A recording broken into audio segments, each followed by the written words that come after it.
është krijesa e zgjedhur, të cilën Allahu e ka vendosur që të jetë më këmbësi, zëvendësi, udhëheqësi, drejtuesi i kësaj dhunjaje në emër të Allahut. Allahu ka thënë: "Inni ja'ilun fil ardi khalifa." Në tokë të vendosim në këmbësin tim, zëvendësin në cilë kanë e drejtu, kanë udhëheqë këtë dhunja, sipas urdhrave të mia, sipas urdhrave të Allahut. Melekësha e taj'alu fiha men yufsidu fiha wa yasfiku ad-dima. Ata vendosin si për këmbës një njeri i cili bën fesad, i cili e dërgjohet me pavajshëm, ndërsa ne do të melekët nusabbihu bihamdika wa nuqaddisu lak. Ne jemi ata që të madhrojmë dhe të shenjtojmë. Çfarë do të thonë? Inni a'lamu ma la ta'lamun. Unë e di ata që ju nuk e dini. E kjo, unë e di që ata që ju nuk e dini, është fakti se njeriu me ibadetin e tij, me përkushtimin e tij, me nështrimin e tij te Allahu subhanahu wa ta'ala, ka mundësi me arrit gradën e melek. Gradën e melek, e engjëjve që nuk kanë të që vazhdimisht e kanë kësojnë e madhrojnë Allahun, edhe e zbatojnë atë që Allahu të kërkon të engjëjve.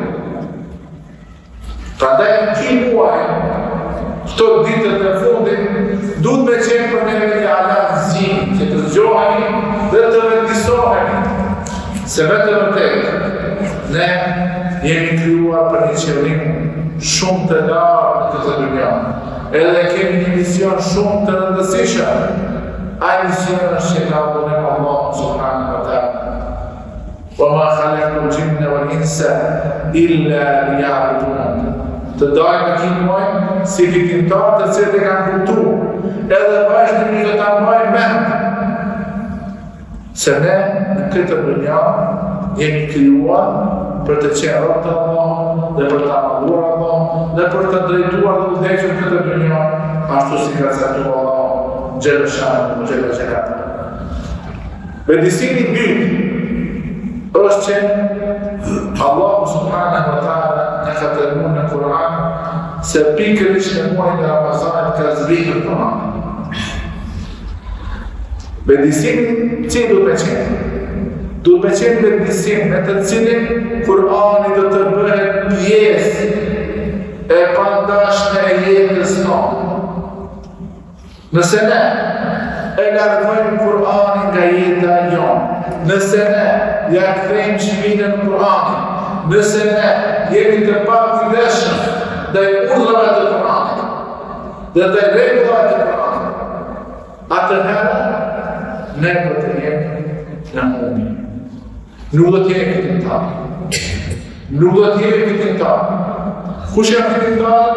I cekën në fillim, ai që shpëton nga zjarri i xhenemit dhe hyn në xhenet, kjo është fitimtar. Po nëse ti ka jeta jote e ke nxjerrë Kur'anin dhe Kur'ani nuk ka më në jetën tënde, ta dish se do të jesh me atë që janë. Allahu në faqën thonë: "Laqad anzalna ilaykum kitaban fihi dhikrukum afala ta'qilun." Ne ti, o Muhammed, ty o Muhammed, të kemi zbritur librin në të cilën është përmendja e juaj. Dhikrukum të ndjeton është krenaria juaj, lartësia juaj, gabimi juaj, krenaria juaj. Çdo gjë që ne si umet e kërkojmë, që kemi të parë, sikur se ka qenë gjenerata të cilat i ka eduku Kur'ani dhe Suneti Muhammed Mustafa sallallahu alaihi wasallam, gjenerata ashabëve të tabiinëve dhe atba'it tabiinëve, kanë qenë gjenerata që kanë qenë të parët në çdo çështje. Kanë qenë më të fuqishëm, të parët të botës. Sot fatkeqësisht muslimanët ndoshta me numër janë shumë të madh, por pozita e tyre nuk është ajo që për neve e kërkon Allahu subhanahu wa ta'ala. Dhikrukum, në këtë libër është krenaria juaj, forca juaj, gradimi juaj, fitoria juaj. Ndeni juaj. Ne, nëse ne bëjmë Kur'anin nga jetë e jonë, atëherë e kemi vokabu të jemi të fundit në çdo gjë.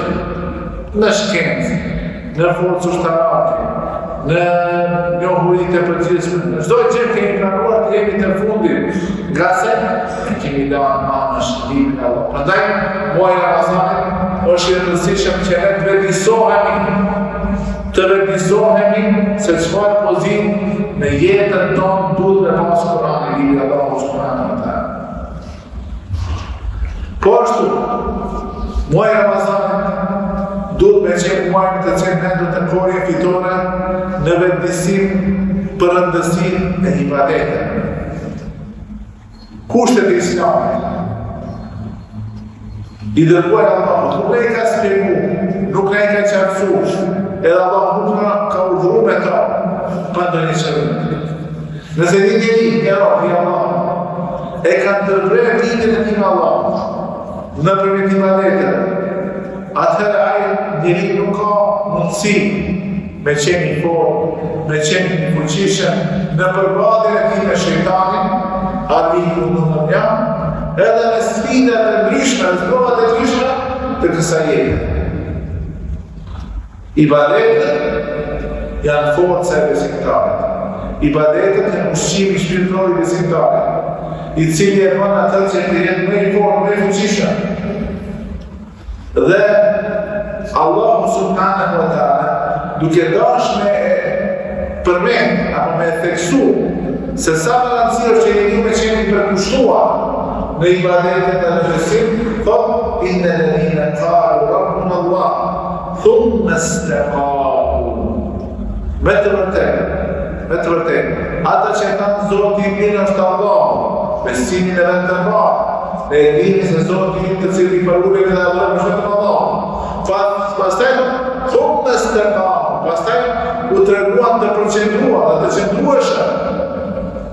Për këtë, la khawfun alayhim wala hum yahzanun.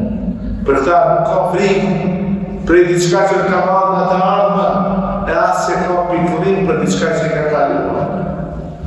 Istiqamu të mbetërat janë të përqendruar në besimin në Allahun xhaleshan, në kryerjen e obligimeve që Allahu i ka detyruar dhe në largimin prej ngarkesave që Allahu ka ndaluar.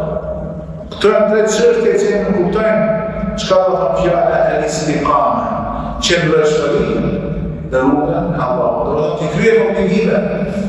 Në Ramazan kemi obligime të theksuara për të cilat Allahu subhanahu wa taala na ka premtuar shumë shpërbime të mëdha. E kemi agjerimin, për të cilat Allahu thotë agjerimi është për mua dhe unë shpërbim për ta. E kemi namazin e përgjithësi fazën bërë të namazin vullnetar, në formë të namazit të teravihut, për të cilën çka do pejgamberi sa kush e kalon muajin e Ramazanit duke fal namaz natën me iman, me besim dhe me shpresë dhe bindje në shpërbimin e Allahut do t'i falet mëkatet që i ka bërë. Prandaj këto ibadete duhet të vendisohemi se në kanë pjesë e jetës tonë. Sepse pa ibadete nuk mbetet nga emri mu'min besimtar përveç emri. Çdo cilësi që i ka hije e besimtarit, ne nuk e kemi, sepse nuk e kemi raportet e fuqishme të forta me krijuesin tonë Allah subhanahu wa taala. Në muajin e Ramazanit, ne duhet të vendisohemi se çdo gjë në këtë dynjë ka fatin e vet. Prandaj besimtari e vlerëson kohën. Kohën e ka vlerësuar edhe Allahu subhanahu wa taala i cili Kur'an betohet me kohën, për asë në kohën. Edhe në Ramazan ne kuptojmë se çdo gjë ka fatin e vet. Ramazani ka fillimin e vet dhe ka fundin e vet. Edhe jeta e njeriut ka fillimin e vet dhe fundin e vet. E janë ma'dudat, ditë të numëruara. Nëse e shikojmë realisht, edhe jeta e njeriut është ditë të numëruara, javë të numëruara, muaj të numëruara, vite të numëruara. në këtë Ramazan të vendisohemi, të zgjohemi nga gafleti dhe të kuptojmë se me çdo ditë që kalon, edhe ajo ditë nuk e kemi kryer ata që Allah e kërkon prej neve. Ajo ditë ka me qenë dëshmitar kundër neve. Ka me dëshmu kundër neve. Ndërsa çdo ditë që ka kaluar ne mundu ta mbushim me obligimet që i kemi, me detyrat që i kemi. Ajo ditë do të jetë dëshmitar për ne. Ajo ditë do të jetë para Allahu subhanahu wa taala dhe ka me dëshmu, ka me thënë ky robi kur ka dëgjuar ezanin e drekës, po shquka që në xhami, ka marrë deste, ka falë namaz e drekës. Kur ka marrë se ka filluar Ramazani me pikë për pikëmëri, e ka agjeru dhe ka ruajtur agjerimin e vetë. Nga çdo gjë që e promof, nga çdo gjë që e dobëson e humb vlerën e atij agjerimi. Prandaj koha është shumë e rëndësishme. Dhe njeriu ka afatin e vetë. Vlerën në është saktu dhejtë, në është saktu se kur ka marrë dhe kërëdekës. Dhe të mos përëm që të kaloj kjo Ramazan e pa e kuptu vlerën e kohës edhe pa e bush ata me veprat e mira dhe adhurime që i ka Allah subhanahu wa taala. Në këtë muaj duhet të vendisohemi për mëshirën e madhe që e ka Allah subhanahu wa taala. Ajo mëshirë shihet në çdo gjë. Ajo mëshirë shihet në çdo gjë që na thon ne. Edhe nëse mundohemi të numërojmë begatit që ne jep Allahu, nuk do të kemi mundësi për të numëruar. Mëshira e Allahut shihet në atë se për vepra që i për ibadete, i shumë fishan, automatikisht, një seram të apo 10 seram, dhe 700 seram. Nësa për agjerimit do të edharaf këthire, e shumë fishan, shpërbimin e agjerimit. A nuk mediton ky Zot mëshirues, i cili na mëshiron. Vetëm për ta kuptuar se sa i mëshirshëm është Allah, do ta cekim hadithin e Muhamedit sallallahu alaihi wasallam. Askush s'ka me hyrë në xhenet me veprat e veta. Askush nuk ka me arritë sevapet e veprat e tij që të hyrë në xhenet. Përveç se mëshiron Allah. E Allah nuk ka mëshiru shumë njerëz. Ka me mëshiru shumë njerëz. Edhe kur ta sheh Allah se njerë o përpiqe, mundohet, mëshira Allah është afirata.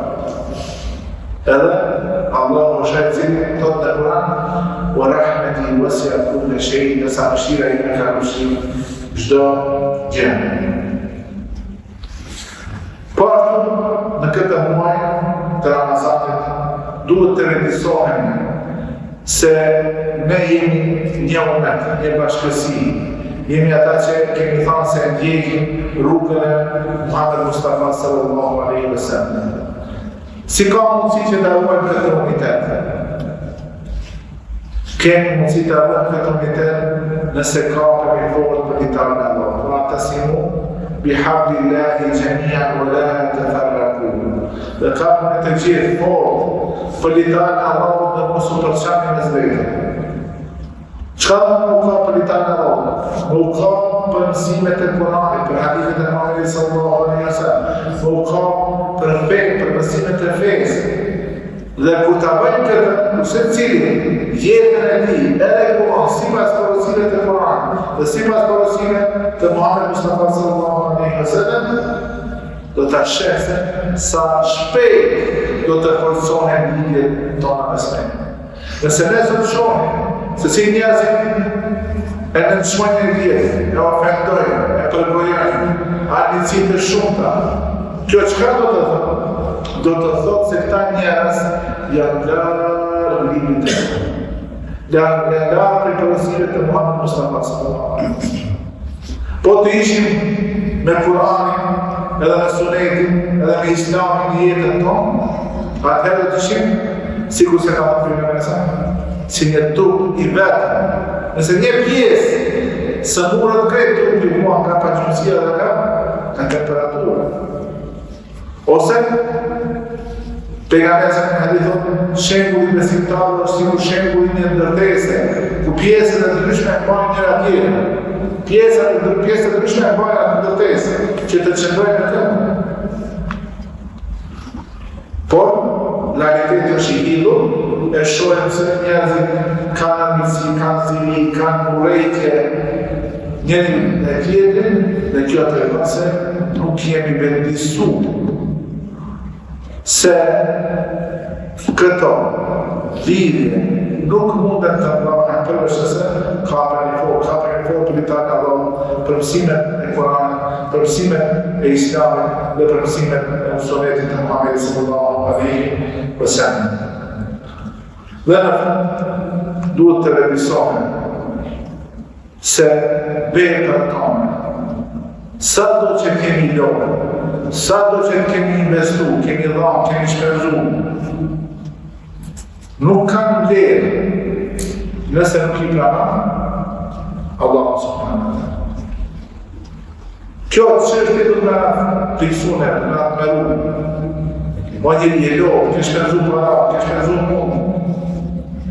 Ke agjeru, e ke privuar vete nga ushqimin e nga pia, e ke dhënë të gjahën, i ke dhënë sadaka, ke ndihmuar, ke bo vepra të shumta.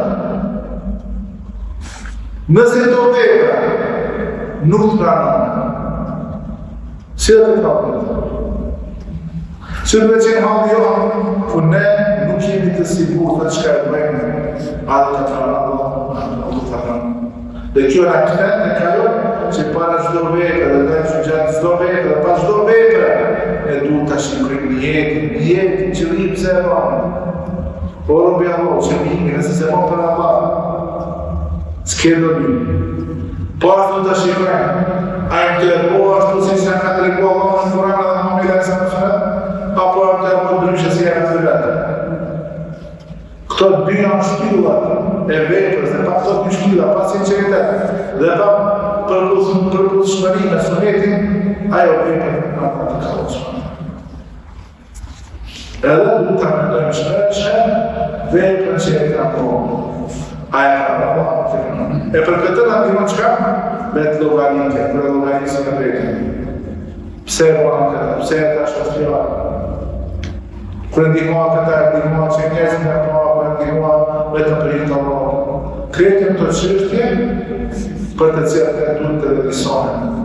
Gjatë këtij muaji të bekuar të Ramazanit, nëse dëshirojmë të dalim si vitin të vendisuar dhe të vazhdojmë në kuptimin tonë derisa të jenë momenti i ndarjes nga kjo dunja. Allahu na lutë të udhëzon, që të na mëshiron, që të atërron të vërtetën si të vërtetën nga të na vendison, na zgjon prej gafletit, ta largon nga zemrat tona pluhurin që ne ka mbulu dhe nuk i shohim gjërat ashtu si duhet.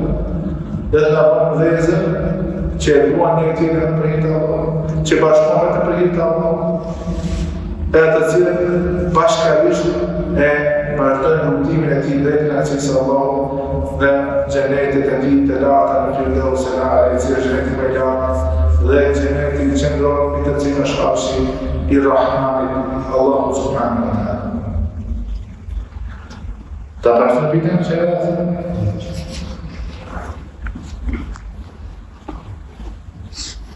cila çështje është